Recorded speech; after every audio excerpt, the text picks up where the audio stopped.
நிகழ்தகவு. வீட்டருகே உள்ள அத்தை வீட்டிற்கு ஐஸ்கிரீம் கொடுக்க சென்ற 9 வயது சிறுமி. நீண்ட நேரமாகியும் சிறுமி வீடு திரும்பாததால் பதற்றமடைந்த பெற்றோர். அபார்ட்மெண்ட் முழுவதும் தேடி அலைந்தும் சிறுமி கிடைக்காததால் அச்சம். பூட்டிய வீட்டிற்குள் மர்மமான முறையில் கிடந்த சூட்கேஸ். சூட்கேஸுக்குள் இருந்து வழிந்த ரத்தம். உள்ளே நிர்வாணமாக கிடந்த சிறுமியின் சடலம். அப்பாவி சிறுமியை துடிக்க துடிக்க கொன்று சூட்கேஸில் அடைத்த கொடூரன் யார்? நடுங்க வைத்த கொடூர சம்பவத்தில் நடந்தது என்ன?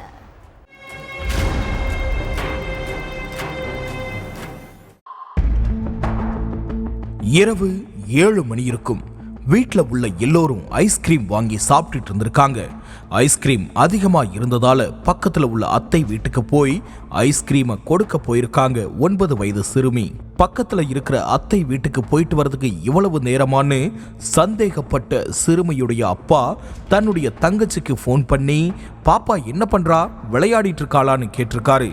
அப்போ பாப்பா இங்க வரவே இல்லையேன்னு அவருடைய தங்கச்சி சொல்லியிருக்காங்க. அதுக்கப்புறம் தான் சிறுமி காணாம போன விஷயமே பெத்தவங்களுக்கு தெரிய வந்திருக்குது. டெல்லி தயாள்பூர் பகுதியில் உள்ள ஒரு அடுக்குமாடி குடியிருப்புல தன்னுடைய அப்பா அம்மா கூட 9 வயது சிறுமி வசிச்சுட்டு இருந்திருக்காங்க. சிறுமியுடைய அத்தை பக்கத்துல உள்ள இன்னொரு பிளாட்ல குடியிருந்துட்டு வராங்க.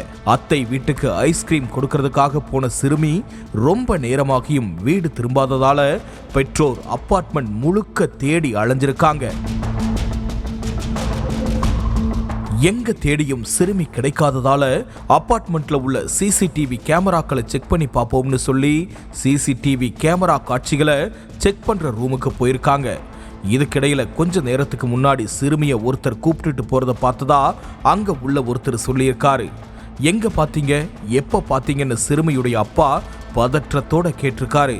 அதுக்கு பக்கத்து அபார்ட்மெண்ட்டுக்குள்ள சிறுமி போன மாதிரி இருந்துச்சுன்னு அந்த நபர் சொல்லியிருக்காரு. உடனே சிறுமியுடைய அப்பாவும் அக்கம் பக்கத்துல உள்ளவங்களும் வேகமா அந்த அபார்ட்மெண்ட்டுக்குள்ள போய் எல்லா வீட்லயும் விசாரிச்சு பார்த்திருக்காங்க. 2வது மாடியில உள்ள ஒரே ஒரு வீடு மட்டும் பூட்டி கிடந்திருக்கு. நேரம் ஆக ஆக எல்லோருக்கும் சந்தேகமும் பதற்றமும் அதிகரிச்சுக்கிட்டே போனதால பூட்டை உடைச்சி உள்ள போய் பார்த்திருக்காங்க. அப்போ வீட்டுக்குள்ள ஒரு சூட்கேஸ் இருந்திருக்கு. அந்த சூட்கேஸ்க்குள்ள இருந்து ரத்தம் சொட்டிக்கிட்டே இருந்திருக்கு. ரத்தம் சொட்டுற சூட்கேஸை பார்த்ததும் சிறுமியுடைய அப்பா கதிகலங்கி போயிட்டாரு. அதுக்கப்புறம் கூட இருந்தவங்க சேர்ந்து சூட்கேஸை திறந்து பார்த்தப்போ உள்ள சிறுமி நிர்வாண கோலத்துல பேச்சு மூச்சில்லாம மயங்கி கிடந்திருக்காங்க. அது மட்டுமில்ல, சிறுமியுடைய உடம்புல அங்கங்க ரத்த காயங்களும் இருந்திருக்கு. அதோட சிறுமியுடைய பிறப்புறுப்புல இருந்து ரத்தம் வந்திருக்கு.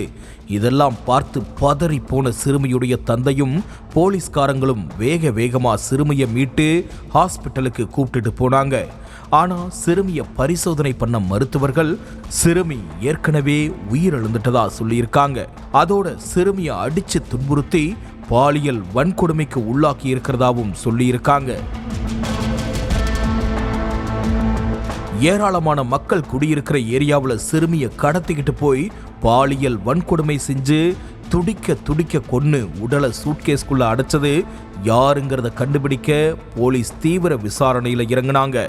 சிறுமி இறந்து கிடந்த வீட்டுல சுமார் 30 வயது மதிக்கத்தக்க நபர் ஒருத்தர் குடி இருந்துட்டு வர்றதாவும் கொஞ்ச நாளைக்கு முன்னாடிதான் இந்த வீட்டுக்கு குடி வந்ததாவும் சொல்லப்படுது. இந்த வீட்டுக்கு குடி வந்து கொஞ்ச நாள் தான் ஆகுதுங்கிறதால அந்த நபரை பத்தின எந்த விவரமும் யாருக்கும் தெரியல. அதே நேரத்துல அவன் பேரு நௌஷாத்னும் அவனுடைய போட்டோவை வச்சு டெல்லி முழுக்க தீவிரமா தேடிட்டு இருக்கிறதாவும் போலீஸ் தரப்புல சொல்லப்படுது. போலீஸ் விசாரணையில இன்னொரு தகவலும் வெளிவந்திருக்குது. சிறுமி தன்னுடைய வீட்டில இருந்து அத்தை வீட்டுக்கு போயிட்டு இருந்தப்போ ஜன்னல் கிட்ட நின்னுட்டு இருந்த அந்த நபர் தன்னுடைய பைக் சாவிய வேணும்னே கீழே போட்டிருக்கான். அதுக்கப்புறம் சாவி தெரியாம கீழே விழுந்துருச்சு. அதை எடுத்துக்கிட்டு கொஞ்சம் மேல வந்து கொடுன்னு சிறுமி கிட்ட சொல்லியிருக்கான். உடனே சிறுமியும் அந்த சாவியை எடுத்துக்கிட்டு 2வது மாடிக்கு கொண்டு போய் கொடுத்தப்பதான் அந்த அரக்கன் சிறுமிய வீட்டுக்குள்ள இழுத்துட்டு போய் எல்லா அக்கிரமத்தையும் பண்ணதா சொல்லப்படுது. இந்த விஷயம் போலீஸுக்கு தெரிய வர காரணமே அந்த வீட்டில் குடியிருந்தவன் இதுக்கு முன்னாடியே 2 சிறுமிகள் கிட்ட இதே டெக்னிக்கை யூஸ் பண்ணி அத்துமீற பார்த்திருக்கான். அதுல ஒரு சிறுமி இப்போ இறந்து போன சிறுமியுடைய உறவுக்கார பொண்ணு அப்படின்னு சொல்லப்படுது. இதுக்கிடையில சிறுமிய பாலியல் வன்கொடுமை செஞ்சு துடிக்க துடிக்க கொன்ன அரக்கனை உடனே அரெஸ்ட் பண்ணணும், கடுமையான தண்டனை வாங்கி கொடுக்கணும்னு சொல்லி தயாள்பூர் பகுதி பொதுமக்கள் போராட்டத்தில் ஈடுபட்டாங்க.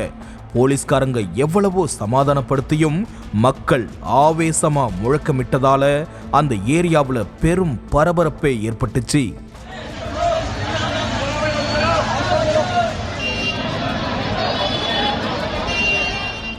நாட்டுடைய தலைநகரிலேயே இப்படி ஒரு கொடூரமான சம்பவம் நடந்திருக்கிறது பெரும் அதிர்ச்சியை ஏற்படுத்தி இருக்கு.